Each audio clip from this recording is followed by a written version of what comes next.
ఉందన్న విషయాన్ని మాత్రం మళ్ళీ ప్రజల ముందు దాచే ప్రయత్నం, మళ్ళీ అసెంబ్లీలో దాచే ప్రయత్నం చేయడం నిజంగా బాధాకరం.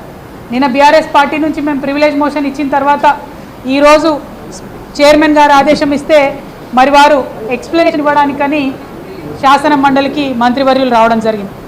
వచ్చినటువంటి వారు మళ్ళీ తిరిగి ప్రజలను గందరగోళ పెట్టడానికి, గారడి మాటలు చెప్పడానికి వచ్చి ఒక మాట చెప్పిపోయారు. ఏమని? మూసీ ప్రాజెక్ట్ చాలా పెద్దది, అందులో కేవలం ఒక చిన్న కాంపనెంట్, అందులో చాలా చిన్న భాగానికే 4100 కోట్ల రూపాయలు అడిగినామని అన్నారు. మరి చిన్న కాంపనెంట్, చిన్న భాగమే 4100 కోట్లు అయితే మొత్తం ప్రాజెక్టుకి ఎంత డబ్బులు ఖర్చు అవుతాయి, అసలు మొత్తం ప్రాజెక్ట్ ఏంది అనేటటువంటి అంశాన్ని ఇవాళ మేము అడుగుతా ఉన్నాం. మరి ఈరోజు పీపీఆర్ మీరు చూసినట్టయితే మీడియా మిత్రులందరూ కూడా నేను ఇచ్చినాను, మళ్ళీ ఇవాళ సోషల్ మీడియాలో కూడా మేము అప్డేట్ చేస్తాం. యువ మిత్రులు, ప్రజలు ఎవరు చూడాలన్నా చూసుకోవచ్చు. ఆ పీపీఆర్ చూసినట్టయితే వారు కేవలం సీవరేజ్ లైన్ కోసం అడిగినట్టు లేదు, మొత్తం Musi river front development project, అందులో మరీ పర్టికులర్గా రియల్ ఎస్టేట్ డెవలప్మెంట్ కోసం వచ్చినటువంటి ప్రాజెక్ట్.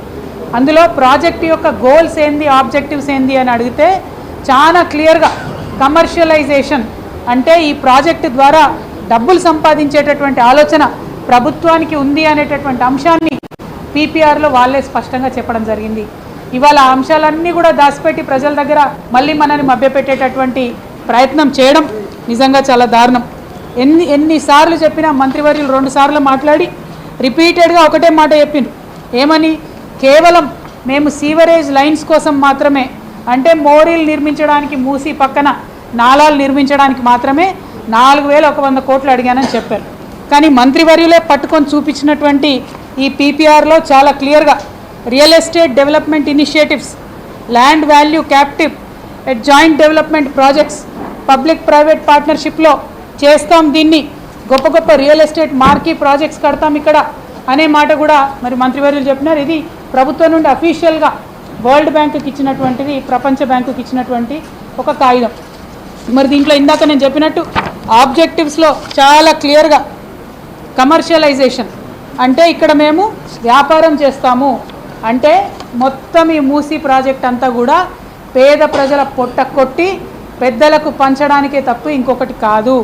తెలంగాణలో 4 జిల్లాల పేర్లు పర్టికులర్గా ఈ ప్రాజెక్టులో చెప్పడం జరిగింది. ఏంటి? హైదరాబాద్, రంగారెడ్డి, మేడ్చల్, మల్కాజ్గిరి. అంటే ఈ 4 జిల్లాలు ఉన్నటువంటి పేద ప్రజల భూమి, అక్కడి నుంచి పేదవాళ్ళను బుల్డోజర్లు నడిపి బయటికి పంపి ఆ భూమిని ప్రపంచ బ్యాంకులో తాకట్టు పెట్టి అక్కడ రియల్ ఎస్టేట్ ప్రాజెక్ట్ కట్టాలనేటటువంటి ఆలోచననే ఈ ప్రభుత్వాన్ని చాలా స్పష్టంగా అర్థమవుతుంది. ఎనీవే, కౌన్సిల్లో మరి వచ్చి మేము ఇచ్చినటువంటి ప్రివిలేజ్ నోటీస్కి వచ్చి మంత్రివర్యులు రేవంత్ రెడ్డి గారి సర్కారు మరి వాళ్ళు ఒప్పుకొని ప్రపంచ బ్యాంకు దగ్గరికి మేము రుణానికి వెళ్ళానని చెప్పడం అనేది కేవలం ఇది బీఆర్ఎస్ పార్టీ విజయం.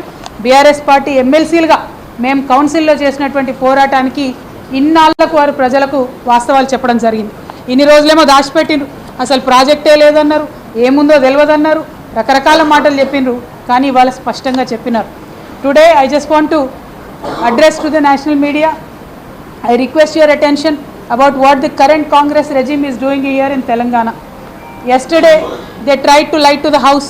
They have been lying and bluffing to the people of Telangana. But when BRS party asked them pertinent questions, detailed questions, they had no choice but to answer us. And this way they have revealed their real attitude or real objectives to the people of Telangana. Moosi river flows in the heart of Hyderabad. Many poor people live in and around Moosi river. This government has identified 16,000 houses and they want to evacuate all these 16,000 people and build a real estate project there. They have submitted a preliminary project report to the World Bank in which they have clearly stated that their objective is to commercialize this entire Moosi river front. We severely object to that, but we also condemn the attitude of government by lying and bluffing in the assembly. Yesterday we had moved a privilege motion. Today the government came and explained, but then unfortunately they are repeatedly lying.